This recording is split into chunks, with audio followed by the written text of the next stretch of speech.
Welcome to IGO episode 2. That stands for In Good Order, the podcast for financial professionals looking to scale their practice with confidence and clarity. Today, we're talking about seminars and seminar marketing for client acquisition purposes. And we're talking to the best man I know about that subject, Nick Schmidt from Acquire Up. Nick, how you doing? Good, man. Good. Thanks for having me. Appreciate the invite here. Excited to share some of this info. How you been? Been doing really well. Been doing really well. It's nice to see you in June, and it's great that through this podcast, I get the opportunity to see you in July as well. Nick, just so people can reference you a little bit, your organization went through a name change and a merger. So do you want to provide just a little bit clarity of who you are and specifically what you do? And then we'll dive into the meat of what I hope to accomplish today, which is giving current SMS producers and other producers who happen to be listening the reasons why seminar marketing still very much works, if not works better than it ever has before, and why, in my opinion, it's still one of the best client acquisition processes out there. Yeah, absolutely. So just to give a little backstory on myself, I've been in the industry for going on 15 years now. Started out doing marketing and recruitment for FMOs, and we'll jump into some of that in a little while when we talk about, the best lead magnets and whatnot. But to talk about, Acquire Up, excuse me, still working on some of the name change myself. But we were founded in 1986 as Acquire Direct, primarily focused on direct mail to drive pre-retirees and retirees to workshops and seminars. About 2 years ago, we saw the opportunity to not only expand the vendable market, but leverage some of the digital assets that one of our competitors, White Glove, had. So we merged the two companies. The name did change. We're now no longer Acquire Up or Acquire Direct and White Glove, but rather Acquire Up. So taking the best of both worlds, the best of the mail space, the best of the digital space, and blending them as one big happy family. And when we blend those together, I'm going out on a limb here. That is omni-channel marketing. Is that correct? That is correct. Wow. Yep. Okay. Multi-channel, omni-channel, um, uh, best of both worlds, right? Because here's the deal. When we talk about how people respond and how people buy, a lot of it is so psychological, right? Some people just have a thought of, oh, everything that I receive in the mail is junk, or everything that I see on digital means is junk. So people have those instances where they may not respond to one medium or the other. My wife's a prime example. She sets all the direct mail aside and says, hey, look at this, see if you can find any design flow or anything like that that you like. I'm going to throw her under the bus here for a second, if that's okay. I show up at home every 100%. day and I've got a couple of packages at my doorstep. She prefers to buy online. So we give people the ability to respond in the method they feel most comfortable in doing so, which increases the response rate pretty significantly. So let's dig into the seminar space specifically.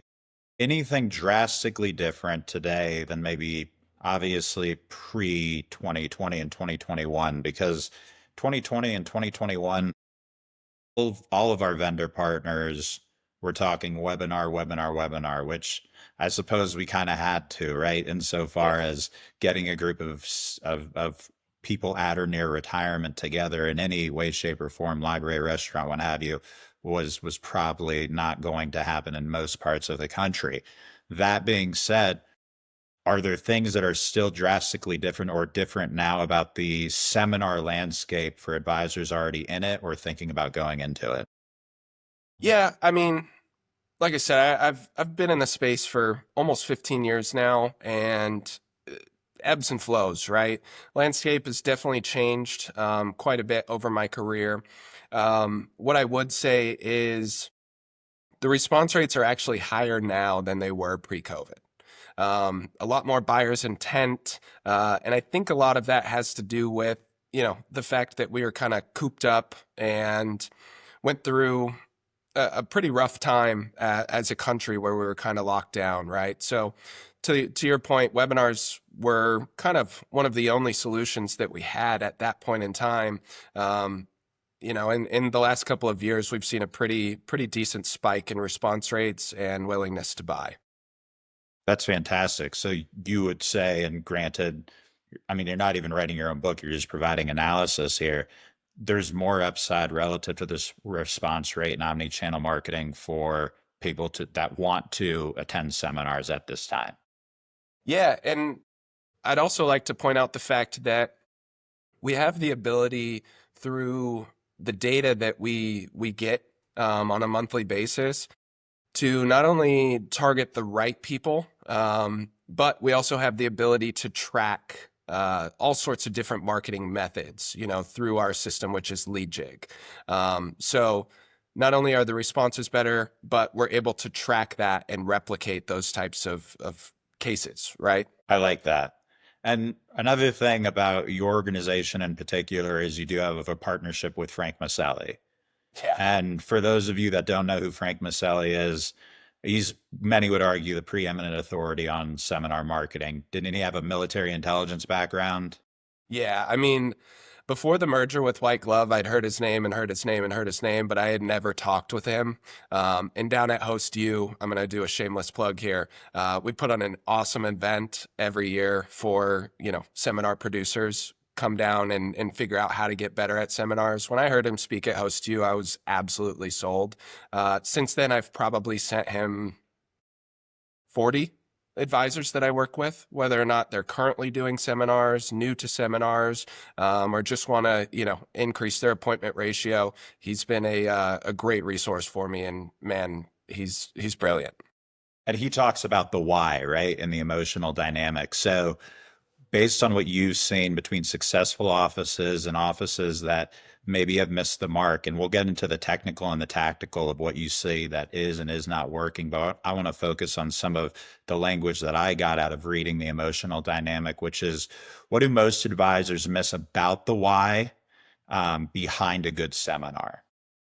Yeah, I mean, first and foremost, most of these presenters think, oh, I've got to be the smartest guy in the room, which more often than not, they are on this subject matter. However, they're undervaluing the emotion in the audience response. So they typically fail to realize that a seminar is not just about education, but it's about, emotionally guiding these people to feel understood, motivated, respected, which then turns into them being willing to act and become a client. You have to disarm before you're going to engage, correct? 100%. 100%. And And you see advisors doing that from the stage. A lot of these lines, full disclosure, I'm taking straight from Frank, but it's being both the educator and the entertainer. Yes. It is a perfect balance between that makes for a perfect presenter. I I wholeheartedly agree with you there. And part of that is that emotional dynamic. So is what holds back some top offices is they're so focused on the deck, the content, and the education that they forget that they very much are interacting with people and they need to make that emotional connection from the get-go or find some deep emotional pull as to why the client should engage. Exactly. Yeah, and I mean, they need to not only prove that they're smart and they know this subject, but they need to connect with the audience. And, I go around to conferences just like Sales Forum. I will say one of the best events that I've been to this year. Jeez. I've been on the road for, I don't know, 50 nights this year. And yeah, there's something about Omaha in June with SMS. It's a good time. Let me Um, double click on that real quick. For those listening who are not already working with SMS Financial Solutions, the first week of June, we have a 3.5 day sales symposium covering all things health to wealth, where we bring in keynote speakers, multiple training and breakout sessions. I almost always do a breakout session as well. So if you don't like the sound of my voice now, you certainly won't next June. Keep going, Nick. Give yourself some credit, man. Give yourself some credit. No, but when I go to these events, I've got a breakout. And I always try to open up with, just being vulnerable, right? Show them that I'm human, talk about myself or my family or something along those lines to kind of break the ice. And that immediately gets people's attention, right? He's not just some and I'm not trying to throw shade on carrier reps or anything, but sitting through some of those presentations, it's very robotic, right? Because they're limited in kind of what they can talk about besides the product that they're there to present on. So that definitely gets people going and perks their ears up quite a bit. So I know in terms of some of the seminar offices that I work with, many of whom work with you, what they're doing differently week in and week out. And a lot of that is consistency in process and systems. And they're selling, if you will, or via that emotional connection, disarming and engaging. They're engaging the clients in their systems and their processes. What else can you add about top seminar offices in your experience and what differentiates them on a week to week basis? And the reason I keep saying week to week is if anybody listening to this is intending on just doing one seminar for marketing or client acquisition purposes, it is very much a systematic marketing system, right? There's a great line, marketing works 50% of the time. If we could just pinpoint what that is, yeah, then it would be a science, but it's both a science and an art. So the reason I keep mentioning this repetition is, and I'm sure you'd agree, is because the top offices are doing this repeatedly. But what Yeah, I else are they mean, doing? consistency and branding. And when I say consistency, some people are like, well, I'm new to seminars. I don't know if, I'm going to do one a month or three a month or, once a quarter. That's fine. Um, Whatever you're going to do, it needs to be consistent. And your branding, that's one of the main things that we do that some of our competitors don't, is we sit down with each office and we figure out, hey, what what are you trying to come across as, right? Do you want to be the educator? Do you want to be the entertainer? How do you want to come across? What does the brand look like? That type of stuff. And then we customize the marketing materials versus some other folks who, they'll print out a million of the same, I guess, designs, and then backfill and go laser print some of the date, time, location, and those types of things. So we do a lot of that groundwork on the beginning stages of this to ensure that we're setting each and every advisor or agent that we work with apart from each other. So we're not running into issues like that. So, consistency is the most important thing. But if I can just share for a quick moment, backing up to what we were talking about with some of the emotional connection, I met with one of your producers, not yours specifically, and I'm not going to name her on this call because I didn't get permission, or this podcast, excuse me, but um, she comes from the carrier world, heavy on a specific topic that isn't necessarily the best performer. I understand that it definitely is a topic that more people need education on, but as a standalone, it's not great. And I'll just come out and say it. It's long-term care, right? That's one of the topics that people don't necessarily want to think about as a standalone. However, instead of just letting her down immediately and saying, "Oh no, we can't help you with that," I just let her go, let her talk. She went on for about 15, 20 minutes. I ended up saying, "Hey, we have other alternative ways to get you in front of those prospects, and you can still talk about the same things in your meetings, but you should position it as X, Y, and Z, right? Let's call it general retirement."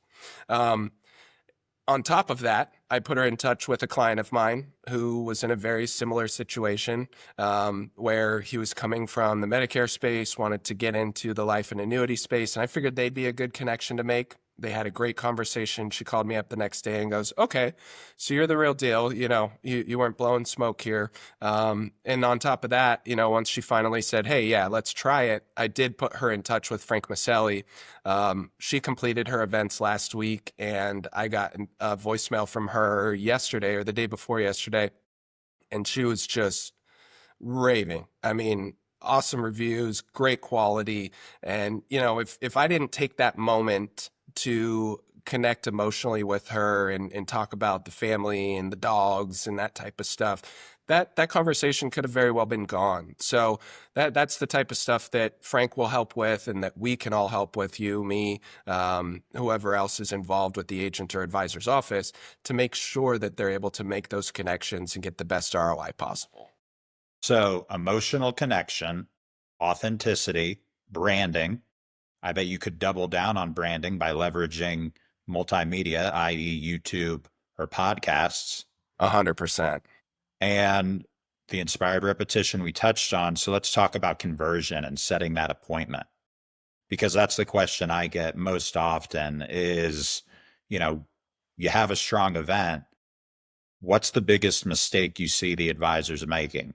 Is it because I've heard, hey, I got a standing ovation at the end of my seminar, but Yeah. my ROI was slim to none because I didn't get the appointments.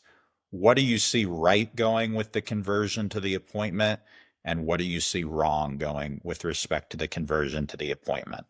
So there's a lot that goes into putting on an event. I kind of look at it as hosting a wedding, right? My wife and I got married when we were very young. We were 20 something. And, you know, at that point, it was super overwhelming. And if I were to do it again today, still same thing. But the planning, right? You need to have strategic preparation. You've got to have a clear goal in mind. You need to make sure that you've got a couple of clients in the room to kind of help talk about the success that you've brought them. So advocates. Yes, Okay. absolutely. Highly recommend at least 2 to 3 current clients in every single seminar, especially if you're doing dinner seminars.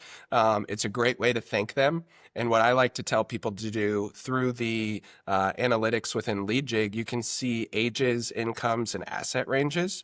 So set your room up based on similar demographics, right? Have the millionaires all sit at one table, have your 58-year-olds or 59-year-olds sit at one table. So when you're talking about certain points during the presentation, it resonates with that portion of the crowd, and you can focus your energy there.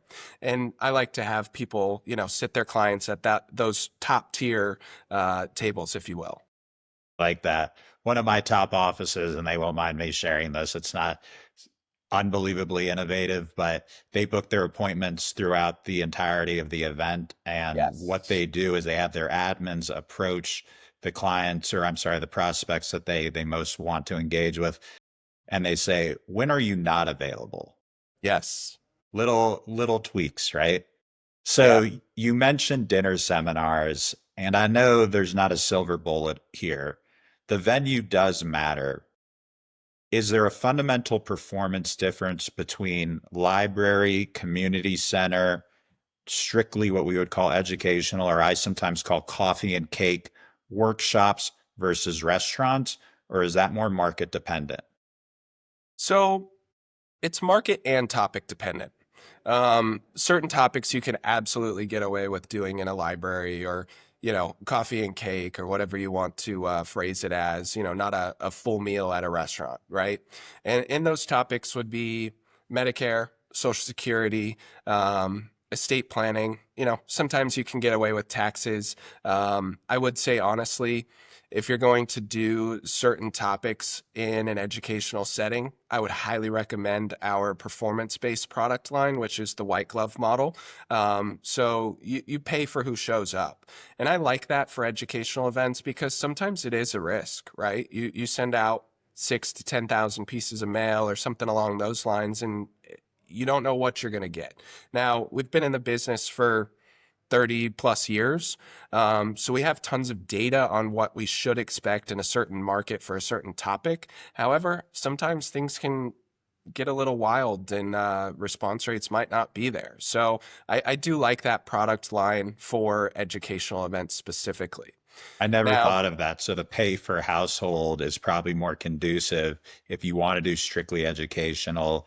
And then if you're wanting a more or less 30 households and you know you're going to buy a meal, because in all likelihood, absent unfortunately some what we call affectionately or not so affectionately plate lickers, you are going to get your crowd with with yeah. with a fair amount of certainty if there's food involved.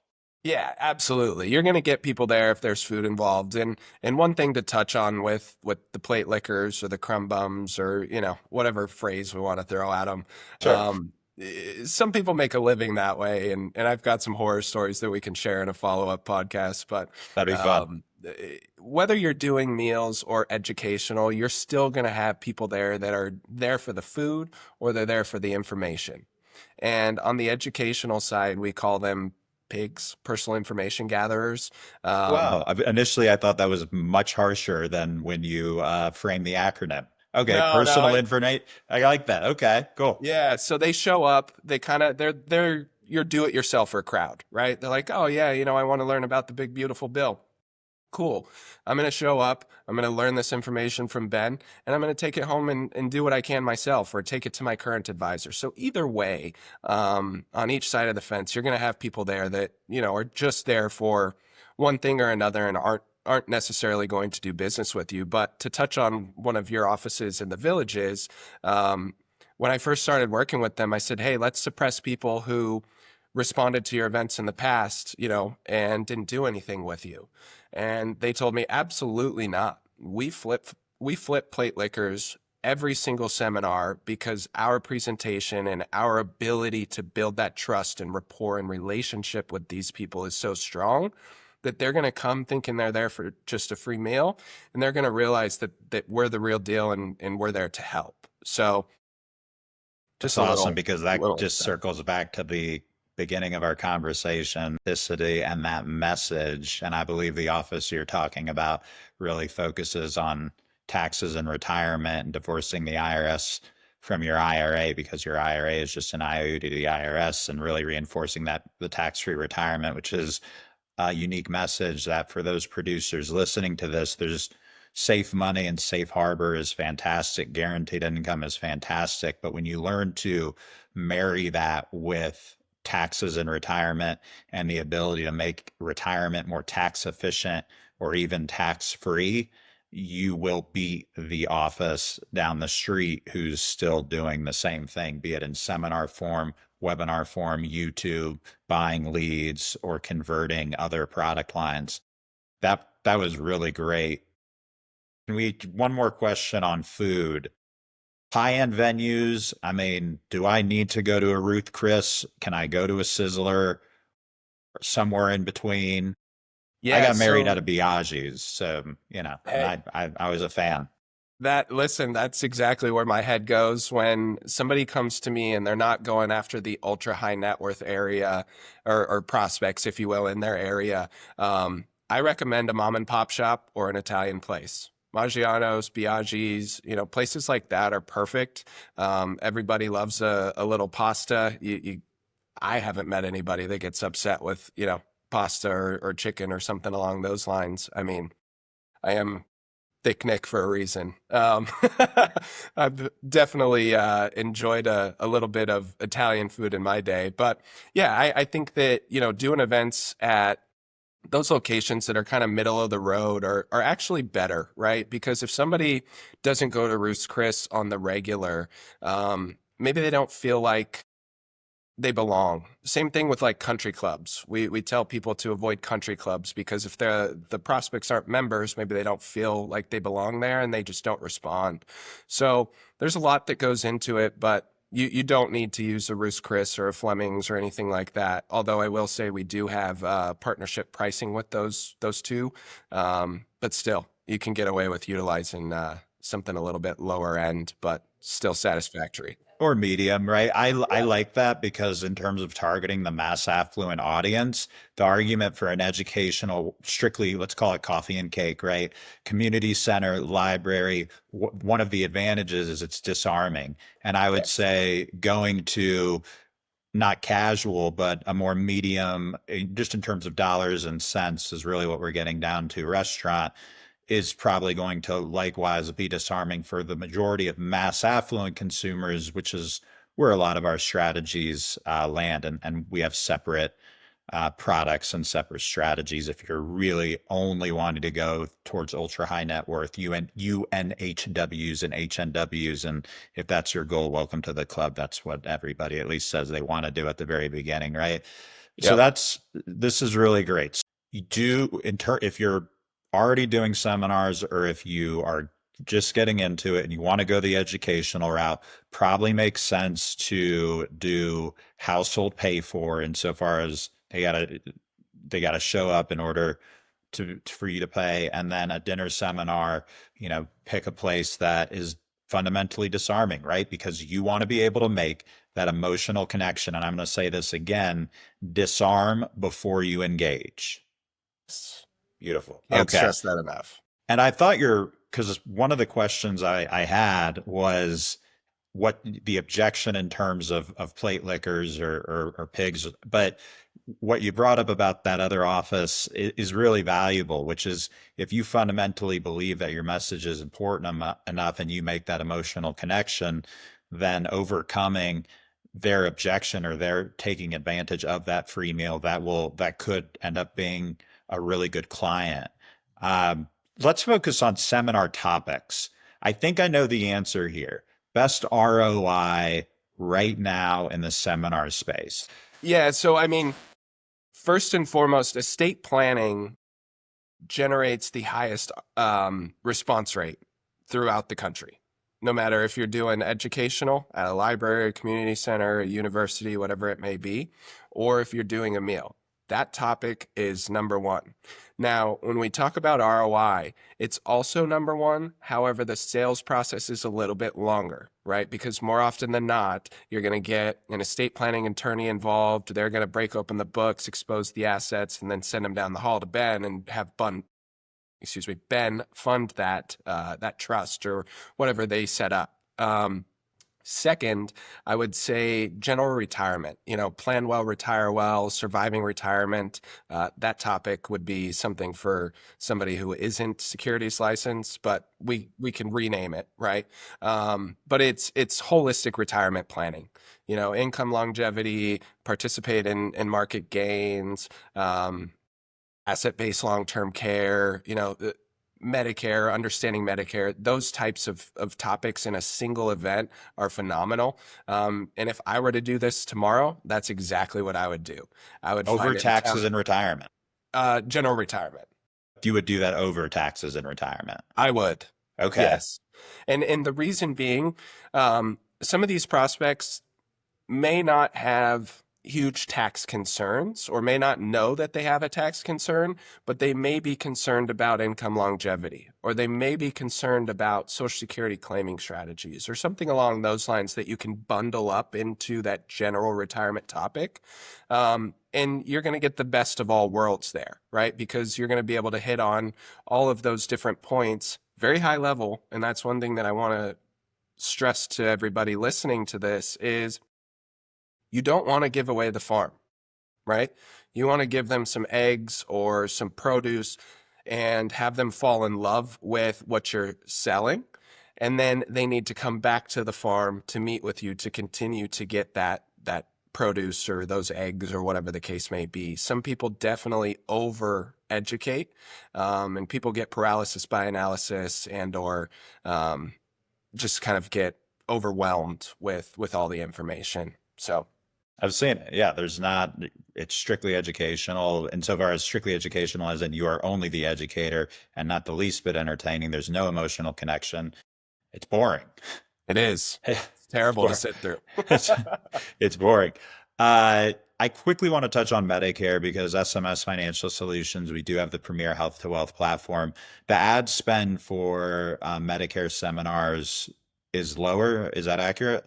Yeah, it's probably about half. I'd say anywhere Okay. from 25 to 2,900 bucks.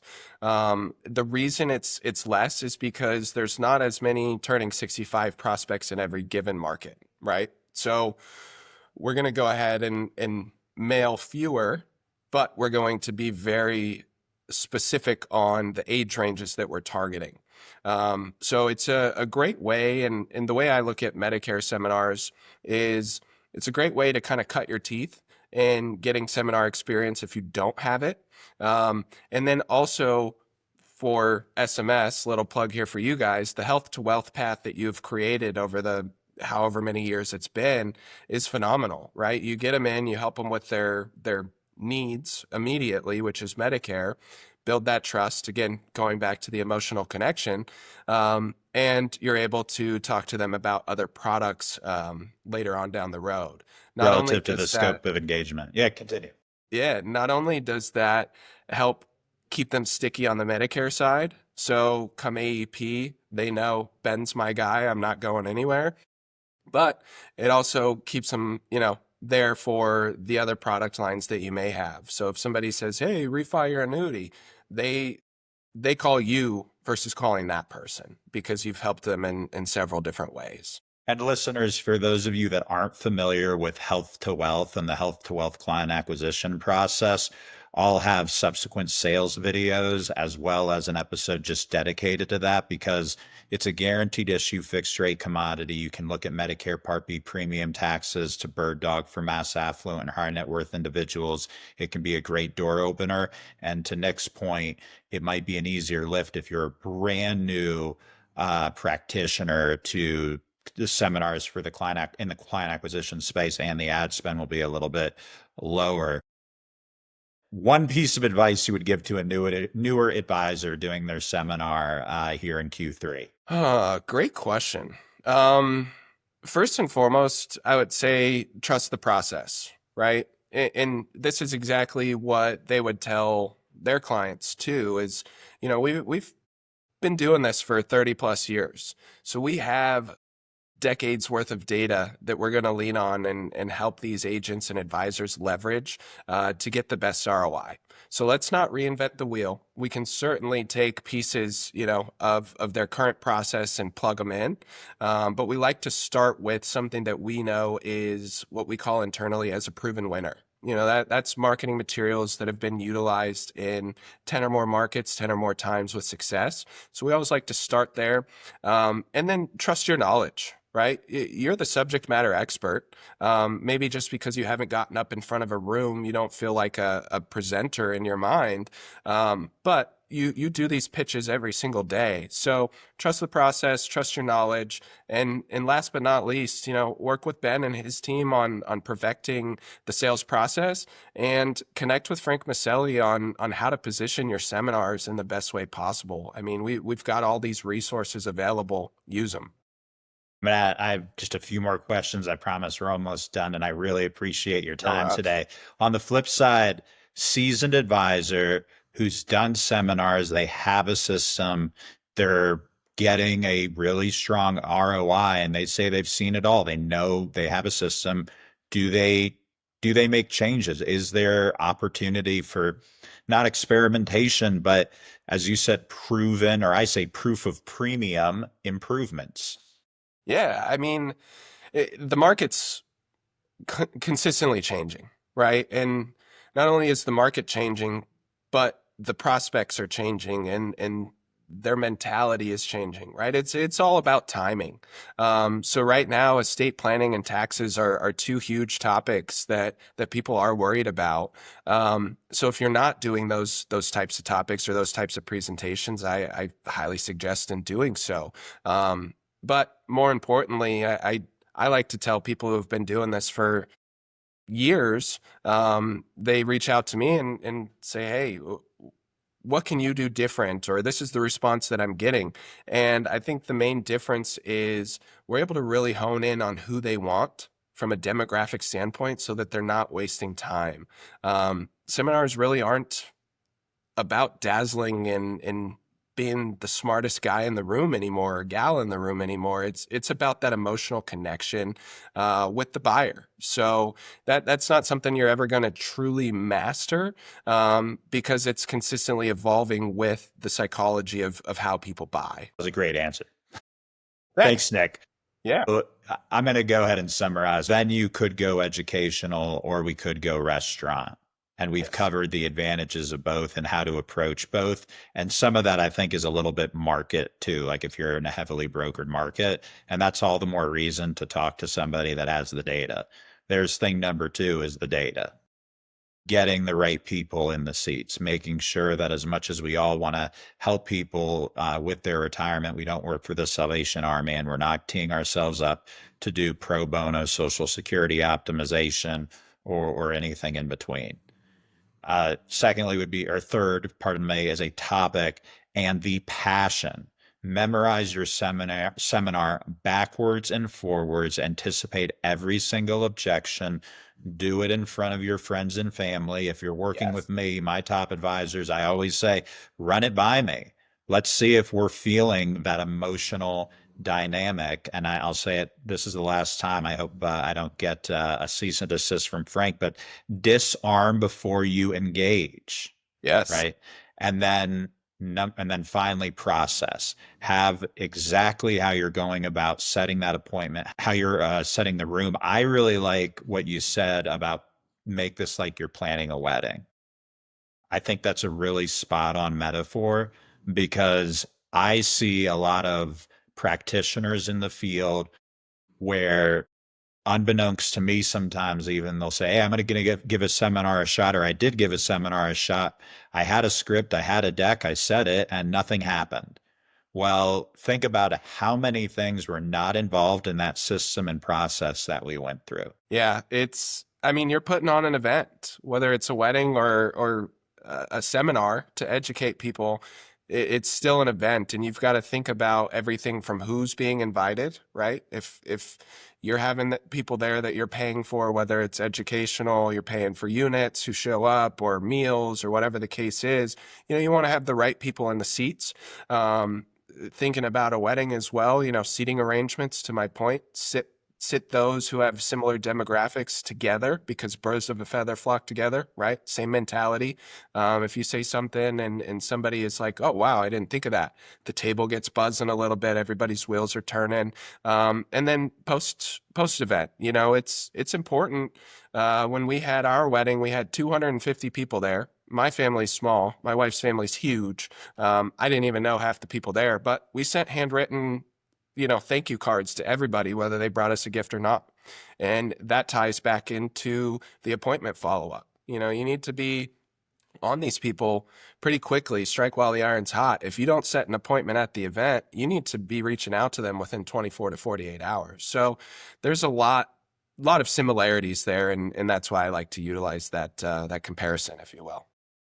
Well, Nick, thank you for being on IGO. Before we let you go, given the decline I feel in service across multiple industries, sometimes be it at the occasional carrier, vendor, perhaps an IMO or an upline, though we certainly, and I know you certainly try not to ever have low service standards. What I really like to talk about, because it's important in every single business, is a great customer service experience. So we always conclude IGO with what's a great customer service you had. Doesn't have to be in the financial services industry, but a good customer service experience you had as of late. Yeah, so first and foremost, wanted to thank you for having me on. I really appreciate 100%. the opportunity. It's been fun. It was a good exercise for me to kind of dig into some of this stuff on the spot. And yeah, I enjoyed this. So thank you first and foremost. Secondarily, to touch on a great customer service story, with the amount that I travel, I always try to stay at Marriott properties, right? Reason being, my daughter does all-star cheer, and to rack up those points and help pay for hotels while we're in comp season is extremely useful. But we were at a competition back in April, and we were in the room. It was fine and dandy. Service was great. We show up. Thank you for being a platinum member. This, that, and the other. We upgraded your room. Phenomenal, right? Then we get in the room, it's 10:30, 11 o'clock at night, and the people next door to us were just the loudest you could be. My daughter had to perform at 7 a.m., so meaning we had to be up at 5. So Daddy Bear here was a little frustrated, so I called down and explained the situation. Not only did they move us, they upgraded our room again and gave us 2 additional staying nights. So when you can go above and beyond like that, all they had to do really is move me. I didn't ask for anything more. And you would have been Um, happy anyway. I would have been Yeah. thrilled. And they took that a step above just to make sure that they knew, or that we knew, that they cared about the situation and the importance of us being at that hotel. So phenomenal service by them. Highly, highly recommend. There's little tweaks that are going to make people that much more memorable, that much more referable. My wife does work for Hilton, full disclosure, but Nick, you're still one of my favorite guys. Thank you so much for being on IGO episode 2. That's In Good Order with Ben Braverman. I'm Ben Braverman, of course, senior consultant here at SMS Financial Solutions. Please like, listen, and subscribe. You can find us on YouTube, Spotify, and Apple Podcasts. And have a fantastic rest of the week, Nick. Good to see you. Hey, you too, Ben. Take it easy, man. Be well. Bye.